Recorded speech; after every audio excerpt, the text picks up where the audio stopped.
मैं संतोष कुमार मिश्रा, वाणिज्य प्रवक्ता, बिहार इंटर कॉलेज दनकौर, गौतम बुद्ध नगर। बच्चों, आज मैं कक्षा 12 के अधिकोषण तत्व का पहला यूनिट बैंक की परिभाषा और कार्य के बारे में आप लोगों को अध्ययन कराऊंगा। तो इसमें आप लोग सबसे पहले बैंक के बारे में जानकारी रखिए। बैंक क्या होता है, बैंक की उत्पत्ति कैसे हुई, बैंक का विकास कैसे हुआ। तो बैंक के उत्पत्ति के बारे में, बैंक की उत्पत्ति, बैंक शब्द जो है इटालियन भाषा के बैंकों से बना हुआ है, जिसका अर्थ होता है बेंच। कहा जाता है कि रोम के जो साहूकार थे वो द्रव्य का लेन देन बेंचों पर बैठ के करते थे। बेंचों पर बैठ के करने के साथ साथ जब उनका जो है व्यवसाय में असफल हो जाते थे, अर्थात उनका दिवाला निकल जाता था, तो वह अपने बैंक को बंद करके उसे तोड़ देते थे। उसे बैंकरप्ट कहा जाता था। और कालांतर में बैंकों शब्द का प्रयोग मुद्रा में परिवर्तन करने वाली तथा तदुपरांत साख की व्यवस्था करने वाली संस्थाओं से किया गया। इसके साथ साथ यह माना जाता है, पहली विचारधारा है कि बैंक जो है इटली से प्रयोग हुआ है।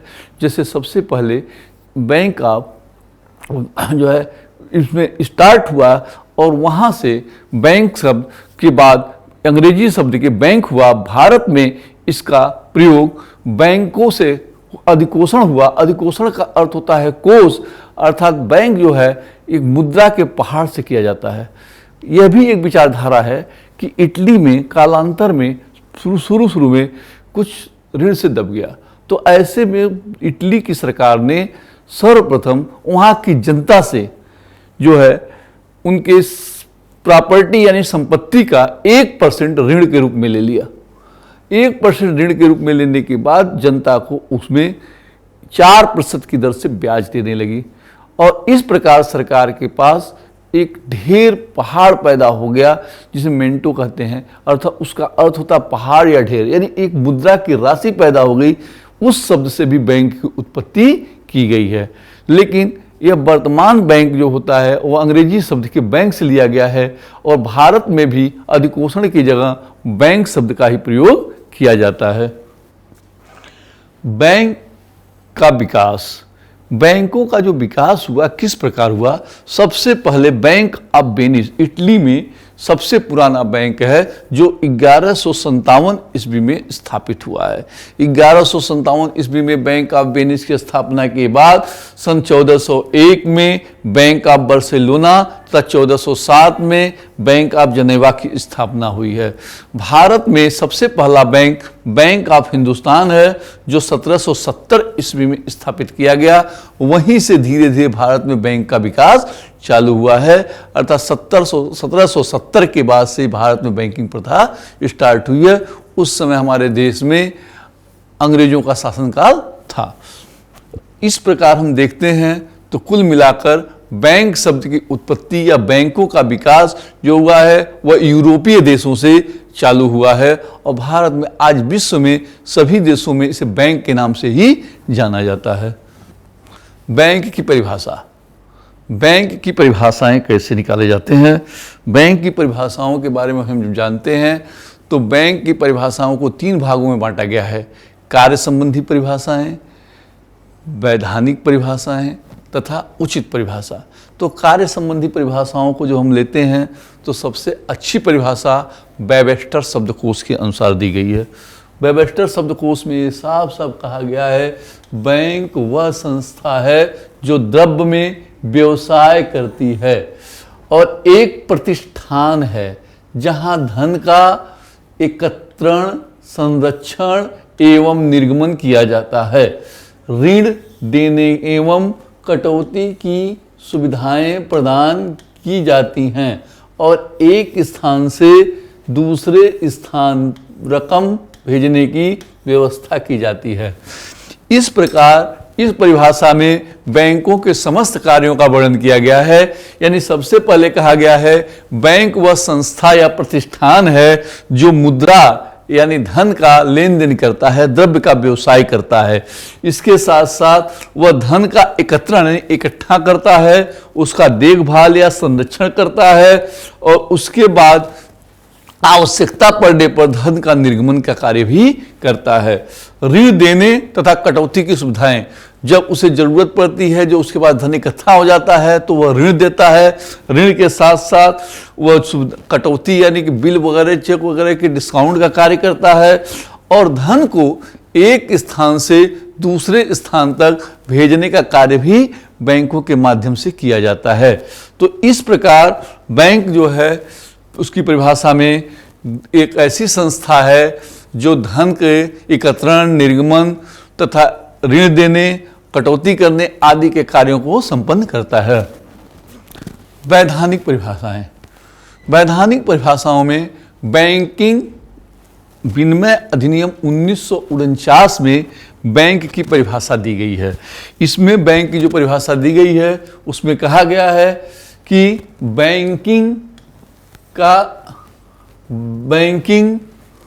अभिप्राय जनता को उधार देने के लिए अथवा विनियोग करने के लिए मुद्रा के निश्चय पर स्वीकार करना है, जो मांग पर अथवा किसी अन्य प्रकार के चेक, ड्राफ्ट, आदेश आदि के द्वारा शोधनीय होता है।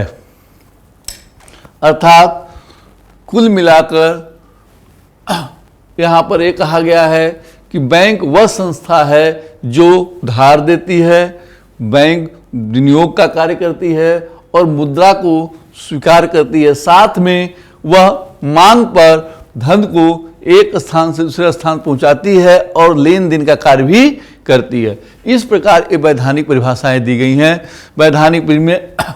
वैधानिक परिभाषाओं में ये भी कहा गया है कि बैंक वह है जो बैंक का कार्य करे, अर्थात बैंक का कार्य करने वाली कोई संस्था भी बैंक के अंतर्गत आती है। उनके कार्यों के बारे में इसमें वर्णन किया गया है। अब इसके पश्चात हम बैंक के उचित परिभाषा पर आते हैं। बैंक की उचित परिभाषा क्या है, यानी बैंक का वास्तविक परिभाषा क्या है। तो यहाँ पर बैंक की उचित परिभाषा, बैंक वह संस्था है जो मुद्रा और साख में व्यवसाय करती है, जहाँ जमा धन का संरक्षण, निर्गमन होता है तथा ऋण एवं कटौती की सुविधाएं प्रदान की जाती हैं और एक स्थान से दूसरे स्थान रुपया भेजने की व्यवस्था की जाती है। इस प्रकार यहाँ पर इस परिभाषा के अंतर्गत कहा गया है कि बैंक वह है जो मुद्रा के साथ साथ साख का भी व्यवसाय करती है, अर्थात मुद्रा और साख का व्यवसाय करती है, जहाँ धन का जमा किया जाता है और आवश्यकता पड़ने पर कटौती या उधार दिया जाता है, उसे संरक्षण किया जाता है, निर्गमन किया जाता है और एक स्थान से दूसरे स्थान तक धन को भेजने की सुविधाएं प्रदान की जाती हैं। इस प्रकार वह संस्थाएं चेक, बिल, ड्राफ्ट, हुंडी का बिजनेस भी करती हैं, वह बैंक कहलाती हैं। अब आधुनिक बैंक के कार्यों के बारे में हम जानेंगे। आधुनिक बैंक के कौन कौन से कार्य हैं। आधुनिक बैंक के जब कार्य के बारे में हम अध्ययन करते हैं तो आधुनिक बैंक के कार्यों को 3 भागों में बांटा गया है। नंबर 1 प्राथमिक एवं मुख्य कार्य, दूसरा एजेंसी संबंधी कार्य या सहायक कार्य और तीसरा विविध या अन्य कार्य कहा जाता है। अब सबसे पहला प्राथमिक या मुख्य कार्य होता है। प्राथमिक या मुख्य कार्य, प्राथमिक कार्य वह कार्य होता है जिसे संपन्न करने के लिए बैंक का जन्म हुआ है, अर्थात इन्हीं कार्यों को सर्वप्रथम बैंक करता है। इसमें 2 प्रकार के कार्यों को शामिल किया गया है। नंबर 1 जमा स्वीकार करना तथा नंबर 2 ऋण प्रदान करना। जमा स्वीकार करना अर्थात बैंक वह होता है जो सबसे पहले अपने ग्राहकों की ओर से सभी खाते स्वीकार करता है, अर्थात कहने का मतलब होता है वह विभिन्न प्रकार के जमाओं को स्वीकार करता है। जमा स्वीकार करने के लिए अपने यहाँ विभिन्न प्रकार के खाते खोलता है। खाते खोलने के पश्चात वह उसमें जनता को ब्याज भी देता है। सबसे पहला खाता होता है चालू खाता। बैंक अपने यहाँ ग्राहकों को चालू खाता खोलता है, अर्थात वह चालू खाता पर कोई ब्याज नहीं देता है। इसमें एक निश्चित धनराशि से चालू खाता खोला जाता है और चालू खाता में वह समय समय पर जो है जितनी बार चाहे रुपया जमा कर सकता है तथा जितनी बार चाहे रुपया निकाल सकता है। यह खाता व्यापारियों के लिए उपयुक्त होता है जो दिन में कई बार रुपया जमा करते हैं तथा दिन में कई बार रुपया निकालने का काम करते हैं। इस खाते पर बैंक द्वारा कोई ब्याज नहीं मिलता है, परंतु एक निश्चित धनराशि बैंक के पास बिना ब्याज के रूप में इकट्ठा हो जाती है। तो यह खाता व्यापारियों के लिए तथा बैंक दोनों के लिए बहुत ही उपयोगी होता है। दूसरा खाता जो है आपका बचत खाता। बचत खाता वह खाता है जिसमें एक छोटी छोटी बचतों को जमा किया जाता है। यह सभी लोगों के लिए उपयोगी होता है, निश्चित आय वालों के लिए भी उपयोगी होता है।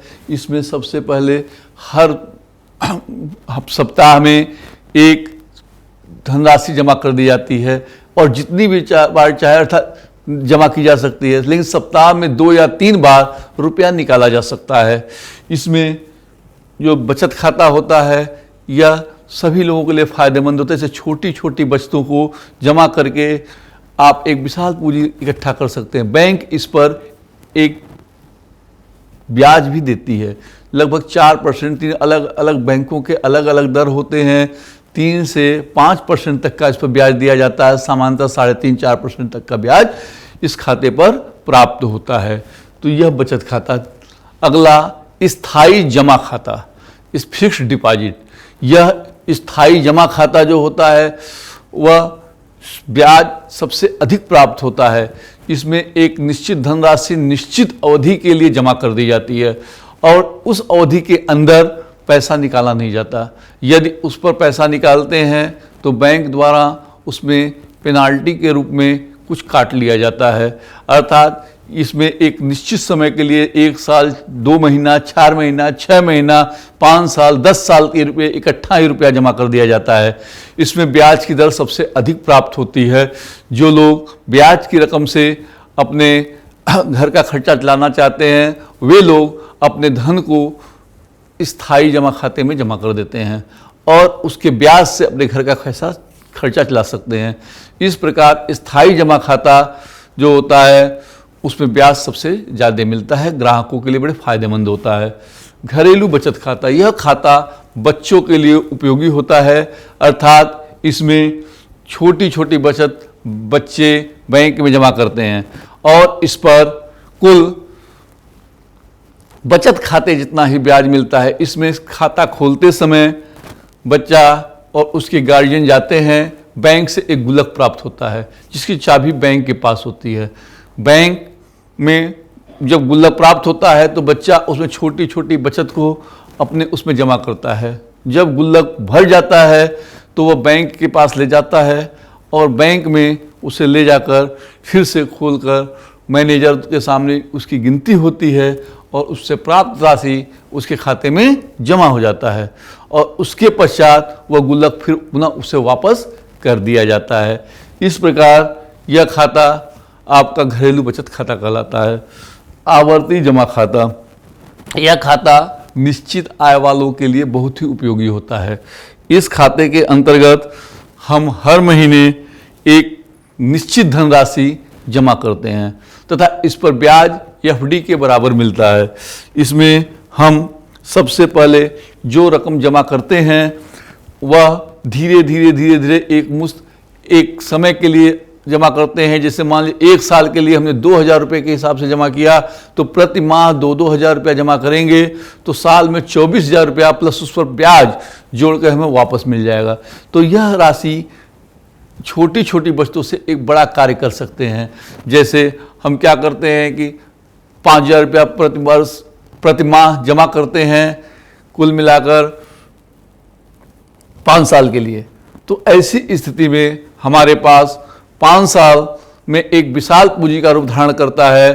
5,000 रुपया हमारे किसी काम का नहीं, परंतु वह जब 3.5 लाख के आसपास मिलता है तो वह धनराशि हम किसी एक मुश्त प्राप्त होती है तो काम में लगा सकते हैं। तो इसका उपयोग हम अन्य कार्यों में कर सकते हैं। तो इस प्रकार यह निश्चित आय वालों के लिए बहुत ही बड़ी पूंजी के रूप में इकट्ठा करता है। दूसरा महत्वपूर्ण कार्य हमारा जो होता है ऋण देना। अर्थात जब जनता के पैसे हमारे पास इकट्ठा हो जाते हैं, बैंक उस पर ब्याज देती है, तो बैंक ब्याज जो देती है वो कहाँ से आएगा? इसके लिए वह अपने यहाँ इकट्ठा धनराशि को ऋण के रूप में देने का कार्य करती है। अर्थात वह उस पैसे को ऋण के रूप में जनता को पुनः देती है। जैसे जमा धन पर वो ब्याज देती है, तो जब ऋण देती है तो उससे 2-4% अतिरिक्त लेकर वह ऋण देने का काम जनता को पुनः करती है। इस प्रकार जो 2-4% अधिक लेती है उससे बैंक का खर्चा और प्रॉफिट होता है। तो उस ऋण में वो 4 प्रकार से ऋण देने का कार्य करती है। नंबर 1, ऋण तथा अग्रिम। बैंक अपनी धनराशि को एडवांस या ऋण के रूप में देने का कार्य करती है। इसके लिए वह जमानत के रूप में प्रॉपर्टी के कागज या किन्हीं 2 व्यक्तियों की जमानत या कोई संपत्ति आदि गिरवी रखकर वह ऋण देने का कार्य करती है और इस पर एक निश्चित धनराशि के ऊपर ब्याज लेती है। यह ऋण सामान्यतः मध्यकालीन ऋण के रूप में रहता है। दूसरा, नगद साख। बैंक अपने ग्राहकों को नगद साख के रूप में भी पैसा देती है। यह नगद साख 2 लोगों की गारंटी पर दिया जाता है। 2 लोगों की गारंटी जब दी जाती है तो बैंक अपने ग्राहकों को धनराशि देता है और उस पर एक निश्चित धन रकम से दर से ब्याज की वसूली की जाती है। अधिविकर्ष। अधिविकर्ष क्या होता है? अधिविकर्ष का मतलब होता है कि बैंक के खाते में पैसा न हो तो भी बैंक यह सुविधा अपने ग्राहकों को देती है, खासकर बचत खाता और चालू खाता के ग्राहकों को यह सुविधा देती है कि वह उसमें से पैसा निकाल सकते हैं और जितना पैसा निकालते हैं उस पर बैंक उतने समय तक के लिए ब्याज की गणना करके वसूल कर सकती है। यह उन समय फ़ायदेमंद होता है जब बैंक के खाते में पैसा नहीं होता है परंतु बैंक का ग्राहक या व्यापारी अपने चेक काट देता है तो उसके चेक का पेमेंट हो जाता है अधिविकर्ष के कारण। अगर नहीं होता है तो उसकी क्रेडिट डाउन हो जाती है। तो ऐसे में बैंक अपने ग्राहकों को अधिविकर्ष की सुविधा देती है कि अगर उसके खाते में पैसा न हो तो भी वो उसमें से पेमेंट कर सकता है। जितना अतिरिक्त धनराशि से वो पेमेंट करता है उस अतिरिक्त धनराशि पर बैंक उतने समय का जब तक वह रहता है ब्याज वसूल कर लेती है। यह अधिविकर्ष कहता है। विनिमय बिलों की कटौती। बैंक एक निश्चित दर से विनिमय बिलों को भुनाने का काम भी करती है। अर्थात जो अच्छे क्वालिटी के बिल होते हैं उन बिलों को बैंक अपने खातों से कटौती करती है और एक निश्चित दर से ब्याज काटकर उसका पेमेंट एडवांस में कर देती है। इस प्रकार ऋण के रूप में बैंक विनिमय बिलों की कटौती का भी काम करती है। इसके बाद एजेंसी अथवा प्रतिनिधित्व संबंधी कार्य। इस कार्य के लिए बैंक एक शुल्क के रूप में कुछ पैसे वसूल करती है। अर्थात एजेंसी का कार्य जो होता है वह कमीशन के रूप में बैंक थोड़ा बहुत लेती है और जनता के कार्यों को संपन्न करती है। इस संबंधी कार्यों में कई कार्य होते हैं। नंबर 1, साख पत्रों का भुगतान वसूल करना। बैंक साख पत्रों के भुगतान वसूल करने का कार्य करता है। अर्थात बैंक के यहाँ हम चेक, ड्राफ्ट, बिल आदि को जमा कर देते हैं तो बैंक समय पर आने पर उनका पैसा वसूल करके ग्राहक के खाते में जमा कर देता है। इसके बदले में वह कुछ शुल्क लेता है। अर्थात इस प्रकार साख पत्रों का भुगतान प्राप्त कर लेता है। ग्राहकों की ओर से साख पत्रों का भुगतान करना। बैंक अपने ग्राहकों के ओर से साख पत्रों का भुगतान कर देता है। अर्थात ग्राहक जो चेक, बिल आदि काटता है, चेक ड्राफ्ट देता है, उसका पेमेंट करने का दायित्व बैंक का होता है और बैंक समय समय पर अपने ग्राहकों की ओर से उन साख पत्रों का भुगतान करता जाता है। ग्राहकों की ओर से अन्य भुगतान करना। बैंक अपने ग्राहकों की ओर से अन्य भुगतान, जैसे ग्राहक कहीं से लोन लिया हुआ है, LIC की किस्त है, किराया है आदि का पेमेंट जब बैंक को ये सूचना दे दी जाती है तो बैंक ग्राहकों की ओर से करता है। उसके बदले में थोड़ा बहुत सुविधा शुल्क लेने का कार्य वो करता है। ग्राहकों की से भुगतान प्राप्त करना। जिस प्रकार वो भुगतान देता है उसी प्रकार बैंक जो है अपने ग्राहकों की ओर से कुछ लोगों से भुगतान प्राप्त करने का कार्य भी करता है।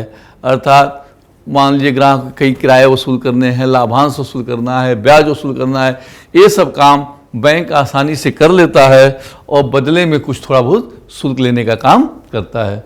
धन का हस्तांतरण, धन के हस्तांतरण से मतलब होता है धन को एक स्थान से दूसरे स्थान तक भेजना। बैंक के माध्यम से धन एक स्थान से दूसरे स्थान आसानी से भेजी जा सकते हैं।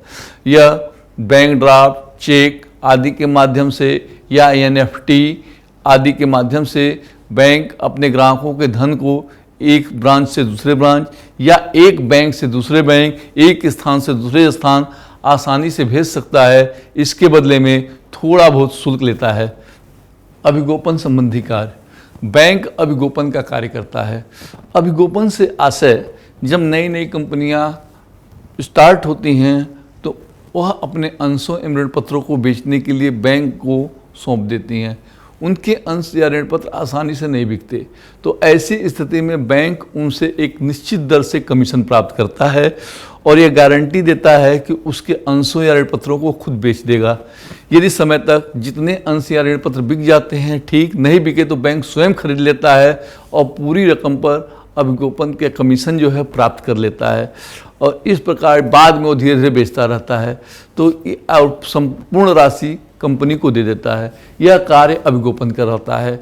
इससे कंपनी को फायदा होता है कि कुछ कमीशन देने के पश्चात उसकी पूंजी की रकम प्राप्त हो जाती है, बैंक को भी फायदा होता है, उससे कमीशन प्राप्त हो जाता है। ट्रस्टी प्रबंधक के रूप में कार्य करना, बैंक ट्रस्टी एवं प्रबंधक के रूप में भी कार्य करता है। अर्थात बैंक जो है वह किसी संस्था के ट्रस्ट के रूप में कार्य करता है, कोई संस्था के प्रबंधक के रूप में कार्य करता है। जहाँ पर कोई व्यक्ति काम न करते बैंक को सौंप दिया जाता है और बैंक वो समस्त कार्य अपने करता है। जिस प्रकार अपने बैंक का प्रबंधन करता है उसी प्रकार उस ट्रस्ट का भी प्रबंधन का कार्य करता है। विदेशी विनिमय की सुविधा देना, अर्थात जब हम विदेशी व्यापार करते हैं, आयात निर्यात करते हैं, वहाँ पर हमें विदेशी मुद्रा की आवश्यकता होती है। जब विदेशी मुद्रा की आवश्यकता होती है तो विदेशी मुद्रा के लिए हम अपने मुद्रा को, देशी मुद्रा को बैंकों के माध्यम से विदेशी मुद्रा में कन्वर्ट करा सकते हैं। यह सुविधाएं बैंक देती है और इसके माध्यम से हम विदेशी व्यापार संपन्न करते हैं। आर्थिक स्थिति की सूचना देना, बैंक अपने ग्राहकों के आर्थिक स्थिति की जानकारी समय समय पर करता है और देता रहता है, जिससे कि वह कहीं ऋण वगैरह प्रदान करने में आसानी होती है। अगर बैंक अपने ग्राहक को जो है सुविधाएं, आर्थिक सूचनाएं देता रहता है और आर्थिक स्थिति की जानकारी समय समय पर प्रदान करता रहता है। वित्तीय परामर्श देना, बैंक अपने ग्राहकों को वित्तीय परामर्श देता है। बैंक अगर ग्राहक अपने धन को कहीं इन्वेस्ट करना चाहता है तो कहाँ करना चाहिए, कहाँ फ़ायदा है, क्या है, ये सब सूचनाएं बैंक के माध्यम से उसे प्राप्त हो सकती है। इसके बदले में थोड़ा बहुत शुल्क बैंक वसूल करता है। विविध कार्य, इन कार्यों के अतिरिक्त बैंक कुछ अन्य कार्य भी करता है। वह कार्य बैंक के विविध कार्यों के अंतर्गत आता है, जैसे मूल्यवान वस्तुओं की सुरक्षा करना। बैंक विभिन्न प्रकार के मूल्यवान वस्तुएं जैसे जमीन के कागज, सोने चांदी, बहुमूल्य धातुएं आदि लॉकर्स की सुविधा देकर सुरक्षित रखता है। उसके बदले में थोड़ा बहुत किराया लेता है। प्रत्येक बैंक अपने यहाँ लॉकर्स की सुविधा रखता है। उस लॉकर की सुविधा में अपने ग्राहकों के बहुमूल्य वस्तुओं की देखभाल करने का दायित्व अपने ऊपर लेता है। यात्री चेक एवं साख पत्रों की सुविधा, यात्री चेक जो होते हैं निर्गमन करते हैं, अर्थात एक स्थान से दूसरे स्थान तक जाते समय अपने यात्री चेकों का भुगतान करता है और उनके निर्गमन का कार्य वो करता है। अंक संग्रह एवं प्रकाशन, बैंक अपने खातों का प्रकाशन संग्रह करता है, अपने खातों का प्रकाशन किसी एनुअल रिपोर्ट के अंतर्गत करता है, न्यूज़पेपर में करता है। यह कार्य करता रहता है और सरकार को सूचनाएं देता रहता है। समाशोधन गृह का कार्य, समाशोधन गृह, इसका विस्तृत अध्ययन हम अगले अध्यायों में करेंगे। समाशोधन गृह क्या होता है, अर्थात एक ही क्षेत्र में जितने बैंक हैं उनके आपसी लेन देन का निपटारा एक ही जगह बैठ के किया जाना समाशोधन करता है। तो बैंक अपने ग्राहकों की ओर से या उनके चेकों का कम से कम पैसे में किस प्रकार निपटारा हो, उसे क्लियरिंग हाउस या समाशोधन गृह के माध्यम से करता है। साख निर्माण का कार्य, बैंक साख निर्माण का कार्य भी बहुत ही आसानी से करता है, अर्थात उसमें अपने साख का किस प्रकार निर्माण किया जाए, साख को किसको कितना धन दिया जाए, इसका अध्ययन भी अगले अध्याय में विस्तृत किया जाएगा। मगर साख निर्माण का कार्य बैंक समय समय पर करता रहता है, अर्थात किसी को कैसे बैंक के पास अगर 100 रुपया जमा है तो लगभग 500 तक का उधारी देने का कार्य कर सकता है, यह उसका साख निर्माण होता है। प्रशिक्षण देना, बड़े बड़े बैंक अपने यहाँ प्रशिक्षण गृह यानी ट्रेनिंग हाउस का भी उपयोग करते हैं, अपने कर्मचारियों को समय समय पर ट्रेनिंग देते रहते हैं, अर्थात नई नई जानकारियाँ प्रदान करते रहते हैं। इस प्रकार प्रत्येक बैंक प्रशिक्षण दे अपने कर्मचारियों को समय समय पर विभिन्न प्रकार की नई चीज़ों की जानकारी देने के लिए उन्हें ट्रेनिंग देने का काम करते हैं। पहले हर चीज़ खाता भाई हाथों से लिखा जाता था, बाद में कंप्यूटर से लिखा जाने लगा, और तो जितनी भी टेक्नोलॉजी डेवलप होती रहती है उनके बारे में समय समय पर उन्हें ट्रेनिंग दी जाती है। नोट निर्गमन, प्रत्येक देश का केंद्रीय बैंक नोट निर्गमन का कार्य करता है। हमारे देश में नोट निर्गमन का काम कुल रिजर्व बैंक ऑफ इंडिया द्वारा किया जाता है, अर्थात reserve bank of India note निर्गमन का काम करती है। भारत में रिजर्व बैंक ऑफ इंडिया की स्थापना 1935 में हुई। 1935 से लेकर आज तक 1 रुपये के नोट को छोड़कर बाकी सभी नोटें 2 से लेकर 2000 तक के नोट को रिजर्व बैंक ऑफ इंडिया द्वारा निर्गमन किया जाता है। उसी प्रकार प्रत्येक देश का केंद्रीय बैंक नोट निर्गमन का काम करता है। इस प्रकार यह आप यहीं पर समाप्त हुआ। आप लोगों ने सीखा बैंक की उत्पत्ति किस प्रकार हुई, उसका विकास कैसे कैसे हुआ, बैंक की क्या क्या परिभाषाएं हैं, उस परिभाषाओं में वेबस्टर कोस्ट, भारतीय बैंकिंग अधिनियम की परिभाषा, उचित परिभाषा देखा, बैंक के कार्यों के बारे में अध्ययन किया, और उसके साथ साथ ही छोटी छोटी चीज़ें जैसे कि साख निर्माण, बैंक में नोट निर्गमन, भारत का केंद्रीय बैंक कौन है, इन सब बारों के बारे में जानकारी प्राप्त की। और इसी के साथ ये चैप्टर समाप्त हुआ। धन्यवाद। Thank you.